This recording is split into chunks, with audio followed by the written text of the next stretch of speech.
Assalamualaikum warahmatullahi wabarakatuh. Perkenalkan, nama saya Nabila Sekar Larasati, jurusan Ekonomi dari Universitas Indraprasta dengan NPM 2022 14503x37. Pertama-tama saya ingin mengucapkan terima kasih kepada Bapak Anco, Sarjana Sosial Islam Magister Pendidikan selaku dosen filsafat ilmu. Di sini saya akan menjelaskan tentang logika dalam filsafat. Yang pertama, pengertian logika. Apa itu logika? Logika adalah sebuah istilah yang berhubungan dengan pikiran manusia.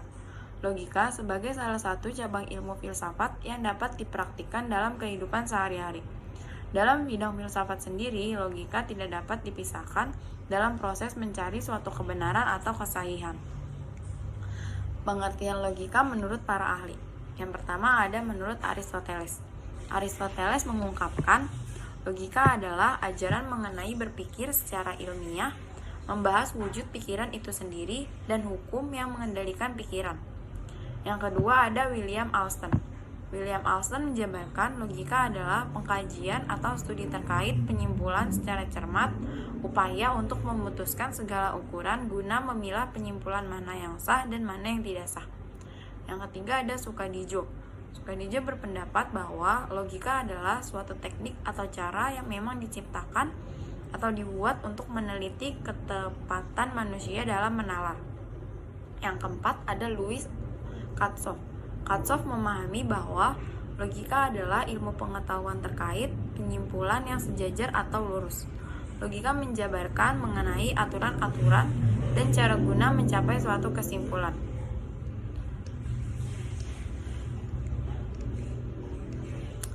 Logika sebagai ilmu pengetahuan. Logika sebagai suatu cabang ilmu pengetahuan dengan objek materialnya adalah berpikir atau bernalar atau proses penalaran. Sementara objek formal dari logika adalah berpikir atau penalaran yang dilihat dari aspek ketepatan atau kejituan. Logika sebagai cabang filsafat. Sebagai cabang filsafat yang praktis, logika bisa diaplikasikan dalam kehidupan sehari-hari. Logika sendiri lahir berbarengan dengan lahirnya filsafat di Yunani. Dalam upayanya guna meletakkan berbagai pikirannya dan berbagai pendapatnya, para filsuf dari Yunani kuno kerap berupaya untuk membantah pikiran dari yang lainnya, yaitu dengan menunjukkan kesesatan penalaran atau pemikirannya. Berpikir sistematis sama dengan melatih logika. Apa kalian sudah mengetahui bahwa dengan berpikir sistematis secara tak langsung itu sama saja melatih logika seseorang? Memang bagaimana cara melatih logika? Agar dapat melatih logika, kalian harus mampu berpikir secara sistematis atau menerapkan sistem thinking. Lalu yang dimaksud dengan berpikir secara logis di sini adalah suatu rangkaian tindakan atau proses ketika kalian lebih memprioritaskan nalar secara konsisten agar dapat mencapai simpulan dari suatu perkara. Logika sendiri dikaitkan dengan proses penalaran yang dilakukan seseorang secara sistematis maupun normatif menuju sebuah kebenaran.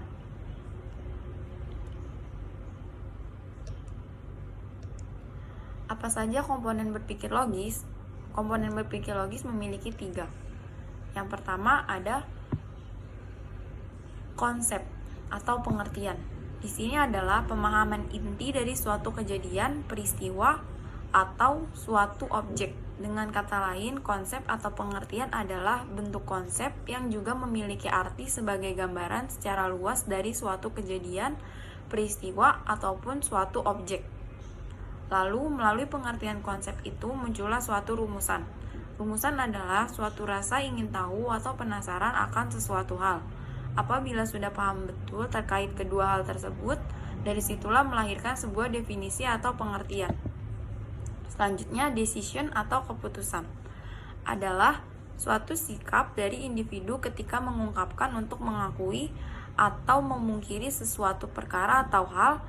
Dalam hal ini, intinya adalah keputusan yang diperbuat oleh seseorang individu merupakan suatu hal yang dilandaskan dari hasil perilaku atau tindakan akal dan budi yang diupayainya.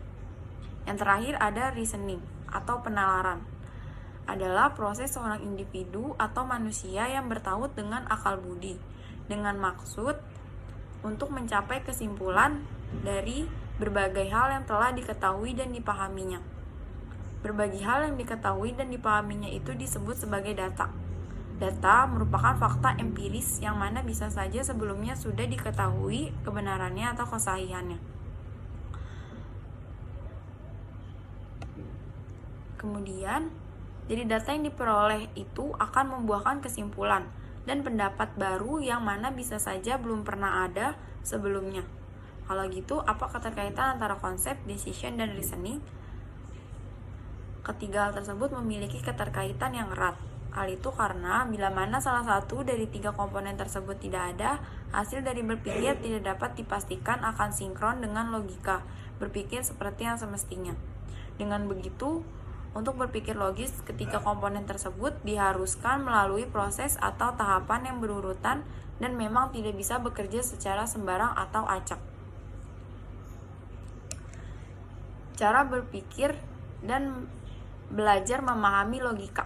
Yang pertama, ada melakukan sesuatu hal baru yang berfungsi kecakapan berpikir lebih logis. Salah satu cara agar mampu meningkatkan kecakapan dalam berpikir lebih logis adalah belajar melakukan dan menerapkan hal baru.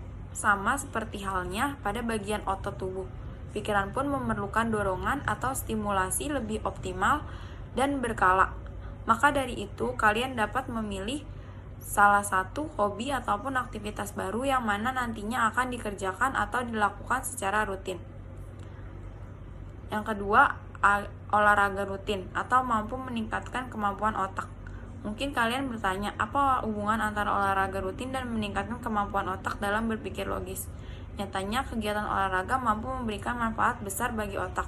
Khususnya, olahraga teratur akan meningkatkan dan menambah kemampuan otak dalam berpikir dan mengingat sesuatu.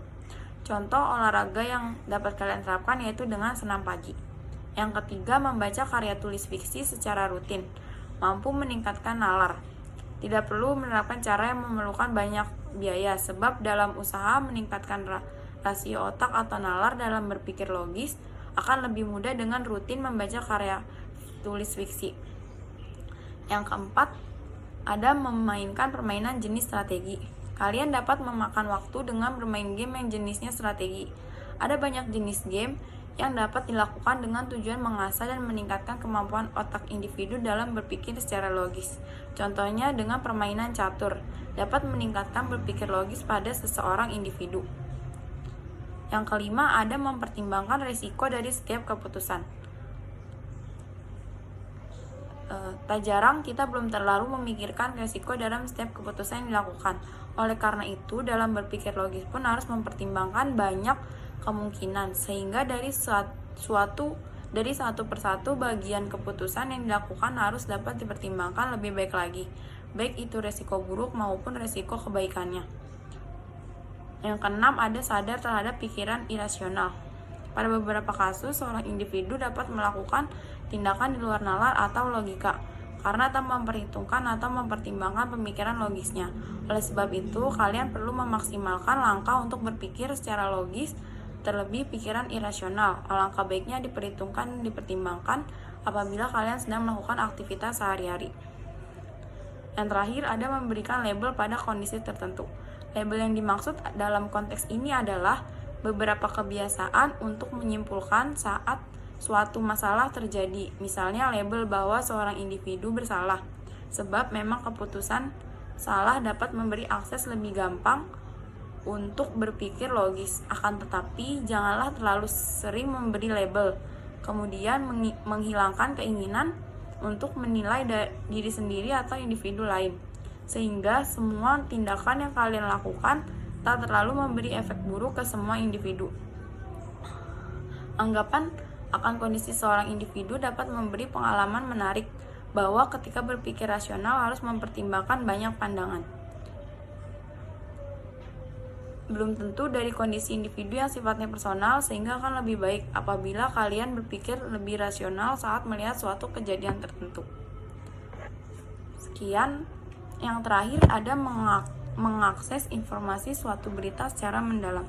Terdengar sederhana, akan tetapi Saat kalian belajar berpikir logis dengan cara mencoba untuk mengakses informasi, suatu berita tentunya akan memberi solusi tepat dalam meraih informasi paling sempurna. Sekian presentasi dari saya tentang logika dalam filsafat ilmu. Kurang lebihnya mohon maaf. Assalamualaikum warahmatullahi wabarakatuh. Assalamualaikum warahmatullahi wabarakatuh. Perkenalkan, nama saya Nabila Sekar Larasati, jurusan Ekonomi dari Universitas Indraprasta dengan NPM 2022 14503.